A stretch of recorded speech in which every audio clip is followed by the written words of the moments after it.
Good morning. I'd like to welcome you all, students, faculty, parents, and other guests, to our 40th Cum Laude ceremony and our first virtual one. Every spring since 1981, this has been our time to honor students who, over the course of their career at Greenhills, have earned membership in Cum Laude, a unique academic distinction.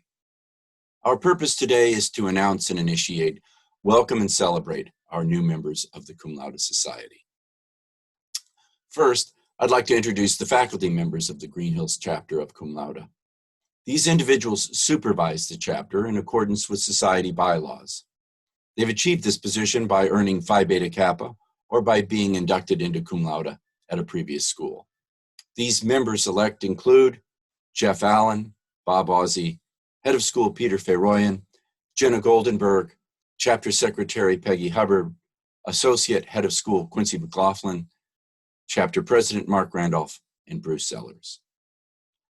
I'd also like to thank two special former Greenhills colleagues, Gene Diekoff, who ably founded this chapter, and then along with Martha Friedlander, led it for the better part of 30 years.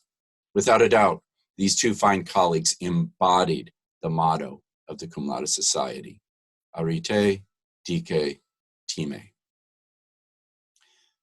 7 seniors were elected last year as juniors for their notable academic achievements. They are Johannes Kretzler, Ali Nishi, Con Oral, Natalie Sell, Jane Valiant, Maya Vijan, and Alan Zhu. We begin this morning's ceremony with a reading of the history of the Cum Laude Society, followed by a sharing of the significance of the Society's motto. In 1906, Dr. Abram W. Harris, director of the Tome School in Maryland, determined the scholastic achievement of students in secondary schools should be given as much recognition as their other accomplishments. He envisioned a society modeled on Phi Beta Kappa, which would encourage and recognize true scholarship. Dr. Harris, together with 4 Phi Beta Kappa members of the Tome School faculty, organized an interscholastic scholarship fraternity. At the first meeting in May 1906, officers were elected and conditions defined under which new chapters could then be formed. In May of 1931, delegates from 29 chapters helped create the 25th anniversary of the Society at the Tome School. 25 years later, the 50th anniversary was held at Phillips Exeter, at which time there were 163 chapters. By the 75th anniversary in 1981, the Society consisted of 295 chapters. That number has increased to 382. Some 4,000 new student members are inducted annually. Following initial inquiries in November of 1978, Greenhills School applied for a chapter in October of 1980. Based on the strengths of the school as presented in the application, prepared in large part by charter member Gene Diekoff, the Cum Laude Society granted Greenhills School its charter on December 6, 1980. The school has held the installation ceremony in April 1981. At that first ceremony, 5 students were initiated. Since that time, the chapter has initiated 486 students. Today, the Greenhills chapter of Cum Laude will add an additional 15 students. Interpretation of the motto. Arete, Dike, Time. Excellence, justice, honor. The officers and regents remind each chapter that the major objective of the society is to recognize academic excellence. However, they hope the chapter will acquaint its members with the motto. The motto specifies qualities which, ideally, each member of the society should have as personal goals and should endeavor to encourage in society at large. The Greek words carry with them far more than a literal translation suggests, and surely the founders of the society had in mind these fuller concepts of these words.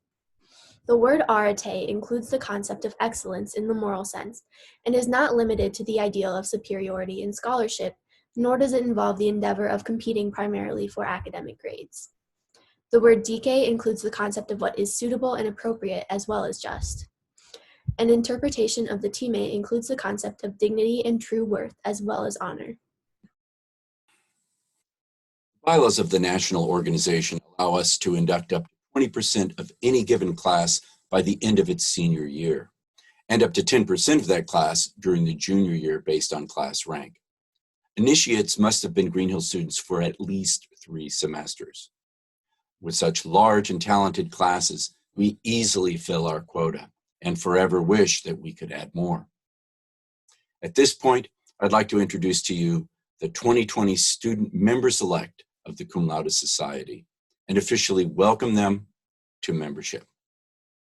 Our senior members-elect for the class of 2020 are Gabe Sear, Will Ellsworth, Serena David, Anisha Fuji, Sahil Dinadayalu, Emma Chen, and Sam Brown. Our junior members-elect, the first from the class of 2021, are Sam Becker, Sydney Cha, Yusuf Amara, Michael Keegan, Zoe Schulman, Megan Werpel, Bhavna Yalavarti, and Thomas Zhang. Now, if you would please virtually turn and face me, I will read you the charge. The reading of the following charge designates your official transition from member-elect to member. The distinguished record you have made at this school has won you membership in the Cum Laude Society. This organization is a fellowship of scholars whose purpose is to recognize excellence in academic work.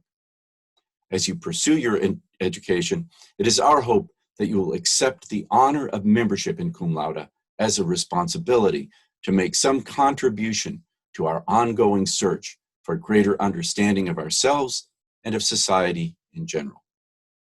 As a recognition of your admission to the Cum Laude Society, by the authority of the Society duly granted, you will each be presented with certificates and pens signifying your membership.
It is appropriate that we gather here today to honor outstanding academics, because the drive for excellence is the force which drives our greatest human achievements.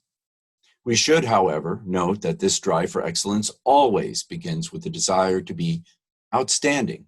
Or to put it another way, it begins with the willingness and the courage to stand out. By attending Greenhills, each of you stands out, which is not always an easy thing to do. The difficulty of standing out and the courage, vision, and dedication it requires is a large part of the value of being outstanding and the defining feature of this institution. And so I congratulate each of you today for being outstanding by choosing to be here in this time, at this place, and for this purpose. You know, as we know, that there is a cost to standing out or to being outstanding. By honoring outstanding academic achievement, we intend to honor the entire community. By honoring your purpose in being here, you create achievement by believing in the value of achievement. And that belief, we've learned all too well, is not a foregone conclusion. Thank you all. And as you go forth into the world, please go with the knowledge that your efforts matter that your conviction breeds courage, and that your kindness builds adamantine bonds in a world that desperately needs the moral example of a strong academic community. Thank you, and again, congratulations.